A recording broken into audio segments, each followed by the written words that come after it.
Saya pribadi akhirnya terlalu kecil, tapi saya punya keberanian diri dari cara berbicara, keberanian kita bekerja dalam praktek, akhirnya bisa keterima dari 16 orang. Akhirnya saya ditransfer ke Rumah Sakit Gatot Subroto, training selama 3 bulan. Seleksi 380, dapat pemberangkatan 16 orang. Itu aja. Takut. Liku-likunya banyak banget ya, ditakutin. Ya kita dikasih support sama direktur rumah sakit di sono, sama ketua PT juga, hati-hati. Jadi kamu pilih mana, pembantu apa pegawai cleaner di rumah sakit dengan gaji 700, 600 gaji tetap dan 100 untuk makan. Jadinya kita semuanya mikir dulu.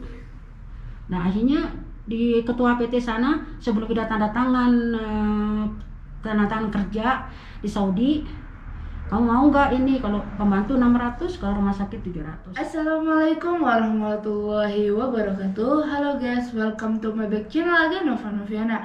Apa kabar kalian semua? Semoga kalian semua sehat selalu ya, amin ya robbal alamin. Oke, di video kali ini Nova Noviana lagi bersama salah satu TKW yang sukses yang ada di Arab Saudi ya. Guys, jangan lupa ya dukung terus channelnya Nova Noviana agar channelnya Nova Noviana semakin berkembang. Dan cara mendukungnya sangat mudah sekali, kalian hanya cukup subscribe dan nyalakan tombol loncengnya agar kalian tidak ketinggalan video dari Nova. Waalaikumsalam warahmatullahi. Ibu kalau boleh tahu ya, namanya siapa dulu Bu, biar enak nih dipanggilnya nih. Saya Ibu Sarida dari Jawa Barat, dari Cirebon. Ibu Sarida ya. Masya Allah. Bu, boleh tahu nggak nih, kok ibu ini bisa ada di Saudi nih? Ya ceritanya lama ya, ceritanya panjang banget. Ya dari tahun 1988. Ya waktu itu kan tahu, waktu zaman segitu kan Indonesia juga kan ya nggak kayak sekarang ya. Kesini sekolah juga belum selesai. Habis itu dalam segi ekonomi ya kesininya saya kepengen bahagiain keluarga, itu aja. Memperbaiki ekonomi lebih baik. Nah Bu, untuk suka dukanya itu menjadi seorang TKW itu apa sih Bu? Suka dukanya ya saya di sini kan masih kecil, sekitar umur 14 tahun. Ya Allah, Ya, berarti Bu masih 14 tahun. di sini tuh udah 14 tahun. Udah 32. Dari sekarang, dari umur 14 tahun Ya. ke sini. Habis itu kan ke PT kan ya belum sampai keterima kayak gitu, kan masih terlalu kecil. Nah, habis itu saya kan ya karena di samping dari segi ekonomi keluarga, habis itu juga saya masih terlalu kecil, sekolah juga belum selesai. Habis itu katanya kan ada orang-orang dorong-dorongan ke Arab, gajinya gede, 600 real ya, di Indonesia sekitar 300.000 dulu. Jadi saya belum selesai ujian langsung ke sini, langsung ke Saudi.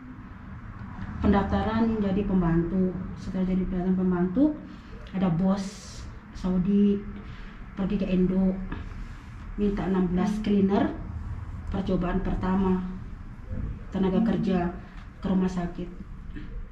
Dari 380 keterima cuma 16 orang sampai sekarang. Tapi sekarang Saya kerja di rumah sakit Alamin di Taif sekitar kalau nggak salah kurang lebih 30 tahun. Masya Allah, cukup lama Cukup sekali. lama, iya. Nah Bu, menjadi seorang bekerja di rumah sakit sama ini dijadikan apa nih? Jadi kan cleaner, tapi kalau rumah sakit Alamin ini kan cleaner juga.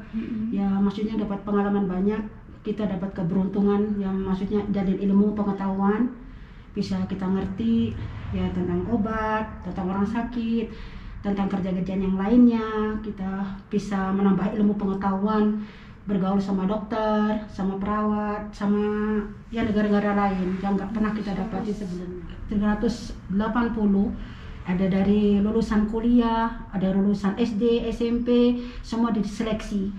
Akhirnya saya nggak keterima karena saya dapat pengalaman hidup dari kehidupan saya pribadi. Akhirnya terlalu kecil, tapi saya punya keberanian diri dari cara berbicara, keberanian kita bekerja dalam praktek. Akhirnya bisa keterima dari 16 orang. Akhirnya saya ditransfer ke Rumah Sakit Gatot Subroto, training selama 3 bulan. Seleksi 380, dapat pemberangkatan 16 orang. Itu aja. Terus di PT itu waktu zaman tahun 88 ya Bu? 1988. 88 itu diterbangin ke Saudi. Enggak. Kita langsung ke situ ya, proses dari PT. Habis itu di sana dibelajarin bahasa Arab. Habis itu juga agak lupa ya karena udah terlalu lama. Hanya yang nggak ngerti. Habis itu belajar 3 bulan di situ, ditampung di PT, beribu-ribu TKW di situ. Ada yang keterima, ada yang keterima. Ya udah, habis itu udah dipilih tinggi, kecerdasan ngomong, kita bisa kerja apa enggak, dari kesehatan badan. Habis itu kita di training dulu di rumah sakit.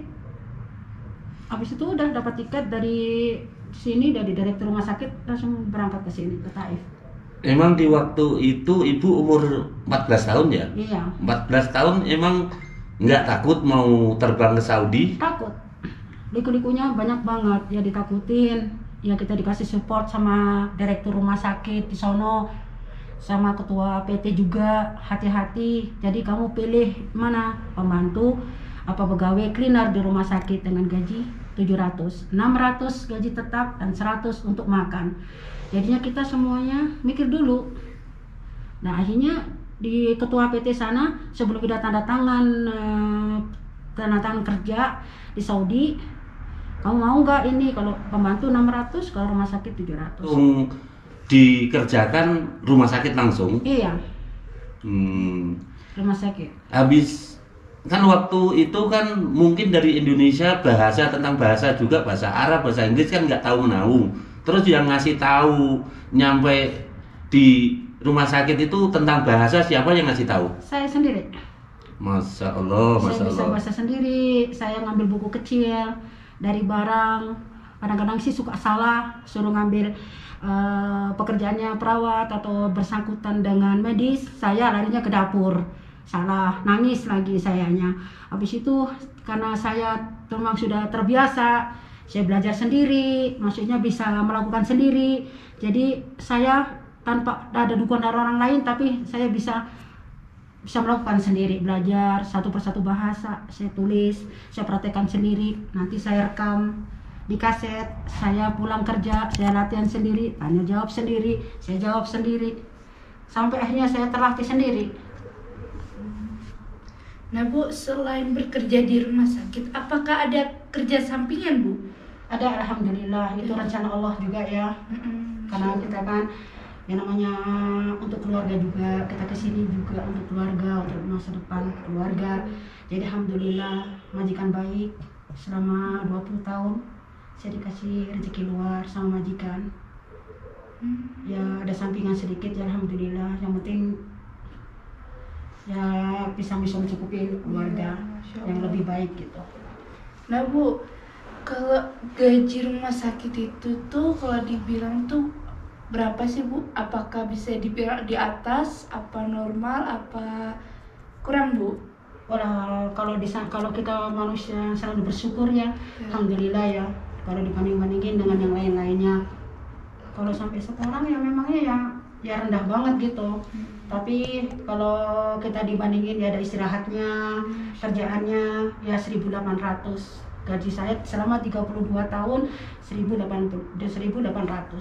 Sama totalan semuanya 2.200. Masya Allah, cukup ya, lumayan banget. Kalau ditanya boleh kerja luar ya nggak apa-apa, nggak jadi masalah. Yang penting kita bisa membagi waktu, kerja rumah sakit nggak ada masalah. Ya alhamdulillah, yang tergantung orangnya aja. Masya Allah. Ini mau tahu nih, kerja sampingannya ibu ini apa sih? Ya selama 32 tahun karena saya mesti tinggal sama suami ya. Daripada kita stres hidup sendiri, alhamdulillah saya ngasuh anak dokter, ngasuh anaknya sister ya.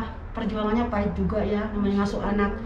Dari kerja rumah sakit 8 jam, kita ngambil ceperan di luar, bahkan kita gak pernah tidur selama 2 hari 2 malam, cuma 1 jam 2 jam ngasuh anak dokter gitu, dari karyawan rumah sakit dan dari karyawan luar. Masya Allah. Nah Bu, untuk kerja sampingan ini hasilnya tuh berapa sih Bu kalau dibilang? Yang nggak mesti, kalau orangnya baik ya ngasihnya agak baik gitu. Kalau orangnya yang agak namanya duit agak pelitan gitu ya, ya kadang-kadang ya yang nggak sama gitu, ada yang baik ada yang enggak, ya kita ya alhamdulillah disyukurin aja. Bu, untuk suka dukanya menjaga anaknya orang tuh apa sih Bu? Aduh, semua orang ngerasain ya. Yes, Kalau ngurus anak, jangankan ngurus anaknya orang, kalau ngurus anak sendiri juga repotnya kayak apa. Satu, rasa tanggung jawab. Kedua, kita harus hati-hati dari kesehatan, dari makanan, dari kerapihan, kebersihan. Kadang-kadang kita tuh sampai kadang-kadang ketiduran. Ya teman-teman saya juga di sini kadang-kadang ada juga yang nitipin anak ke saya. Memang perjuangannya pahit banget. Di samping 8 jam di rumah sakit, kita pulang belum tidur belum apa, kita masuk anak. Kalau kita ceritain memang panjang banget ceritanya, memang sangat pahit banget ya. Kalau mengenai yang saya pegang mengasuh anak ini, semua juga orang bisa ngerasainnya. Dan itu anak-anak yang dipegang sama ibu itu khusus orang Indonesia apa campuran, maksudnya ada Filipina, ada Indonesia. Indonesia, ada Pakistan, ada Saudi, apa khusus orang Indonesia aja? Oh semua macam-macam, banyak, ada yang dari Palestina, Yordan, Suri, Saudi, Indonesia. Alhamdulillah semuanya di sini ngumpul. Cuma saya yang megang. Filipina, wah, masya Allah, masya Allah. Ya mudah-mudahan saya. aja ya Bu, sampai kerja rumah sakit, sampai kerja sampingan, moga-moga dikasih rezeki yang berkah ya Bu. Amin. Bisa nyekolahin anak, bisa membantu keluarga yang di Indo ya Bu. Amin ya Rob. Nah, terima kasih ya Bu Sarida sudah mau berbagi cerita kisahnya untuk di channelnya Nova Noviana dan di channelnya Indah Dikin. Dan terima kasih ya guys yang sudah menonton video ini. Jangan lupa ya dukung terus channelnya Nova Noviana dan Indah Dikin dengan cara like, comment, and subscribe dan nyalakan tombol loncengnya agar kalian tidak ketinggalan video dari Nova Noviana dan Indah Dikin. Oke, Nova Noviana dari Kota Toy mengucapkan Assalamualaikum warahmatullahi wabarakatuh. Bye, see you next Waalaikumsalam video. warahmatullahi wabarakatuh.